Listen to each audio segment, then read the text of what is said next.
তোর পোষা ছাগলটা কোথায়? আজকের ঘটনা কি জানি না। মাস্তানি, আজকের ঘটনা হলো মাস্তানি। আরে ভাই, এই মাস্তানি না, এই মাস্তানি না, বাংলাদেশি মাস্তানি। Out out. রাগ করার কি আছে? আমি তো বাংলাদেশি মাস্তানি সিনেমার কথা বলতেছিলাম, যেখানে অভিনয় করেছিলেন আমাদের মারুফ ভাই আর মৌসুমী হামিদ। আপনি অভিনয় করেন নাই, তাহলে আপনি রাগ করেন কেন? আমি তোমাকে বুঝতে পারিনি। আচ্ছা জাগা, শুরু করে দেই আমার মূল কথা। ভাই, আমি আজকে একটা সিনেমা দেখলাম, সিনেমার নাম মাস্তানি। এটা কি সিনেমা, নাটক না কি? আমার মাথায় কোনো কিছু ঢুকলো না। না ডায়লগ শোনা যায়, না ব্যাকগ্রাউন্ড কোনো মিউজিক আছে। মানে কি বলবো, যাই হোক। আপনারা যদি এই সিনেমা দেখেন তাহলে কি বলবো, মাথা ব্যথার জন্য আপনাদের ওষুধ খেতে হবে, এটা নিশ্চিত। মাথাত খুবই যন্ত্রণা, 3টা মাথা বিষের বড়ি খাইলাম। আর গল্পের কথা কি বলবো, গল্প কোত্থেকে কই যাইতেছে, কি কাহিনী, কিচ্ছু বলতে পারবো না, আমি কিচ্ছু বুঝতে পারি নাই। আর অ্যাকশন দৃশ্যে মানে কি বলবো, একদম যাতা অবস্থা। কিছু কিছু এডিটিং দৃশ্য দেখলে তো আপনার হাসি পাবে।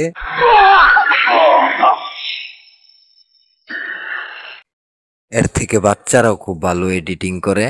আর মানে ব্যাকগ্রাউন্ড মিউজিকই ছিল না সিনেমায়, কোনো ব্যাকগ্রাউন্ড মিউজিকই ছিল না। ছাড়ুন, করবো না আপনার চাকরি, করবো না আপনার চাকরি।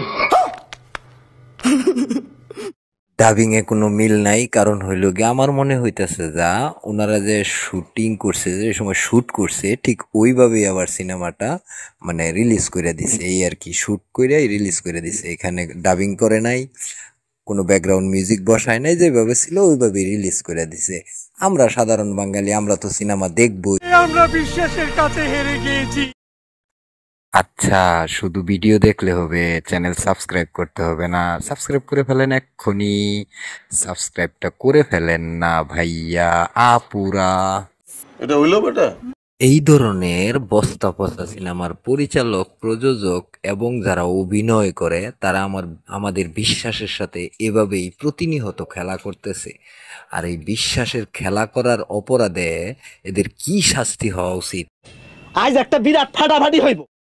এইসব সিনেমা রিলিজ করে আর বলে হলে দর্শক নাই, হলে দর্শক নাই, হল মালিকদের লস। আপনার খবর আছে, বিচার বসছে। আরে এইসব সিনেমা যখন রিলিজ হবে তখন তো হল মালিকদের লস হবেই। হল মালিকরা কেন নেবে এই ধরনের বস্তা পচা সিনেমা? আরে ভালো ভালো সিনেমা বানাও, ভালো ভালো সিনেমা রিলিজ দাও, দর্শক সিনেমা হলে আবার যাবে, মানুষ সিনেমা দেখতে চায়।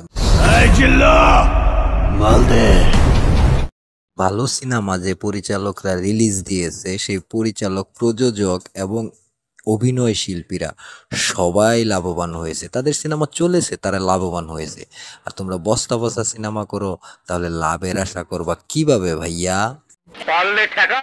আপনাদের ঠেকাতে পারবো না বলেই আমরা চুপচাপ বসে আছি। যদি ঠেকাতে পারতাম তাহলে আন্দোলনে নেমে পড়তাম, বুঝতে পারছেন? ইমোশনে হিট মারিস না, পেঁচাও কম, পেঁচাও কম। সোশ্যাল মিডিয়ায় এদেরকে নিয়ে এত ট্রোল হয়, তাদের তারপরও লজ্জা হয় না। তারা এই ধরনের সিনেমা বানাইয়াই যাবে, বানাইয়াই যাবে। আর মারুফ ভাই তো তার কেরিয়ারই শেষ করে ফলাইছে। खत्म, बाय बाय, टाटा, गुड बाय, गया। এই ধরনের সিনেমায় অভিনয় করতে করতে উনি যে আশাটা জাগাইছিল একটা হিরো আমরা পাবো, সেই ধরনের আশা উনি রাখতে পারে নাই। উনি ওনার কেরিয়ার ধ্বংস করে এখন আমেরিকা। এটা কোনো কথা? अरे एरा कारा কোত্থেকে এলো? তবে সিনেমার এই দৃশ্যটা দেখে আমার খুব হাসি পাইছে, বুঝছেন? এই দৃশ্যটা দেখে এত হাসি পাইছে কি বলবো আপনাদের।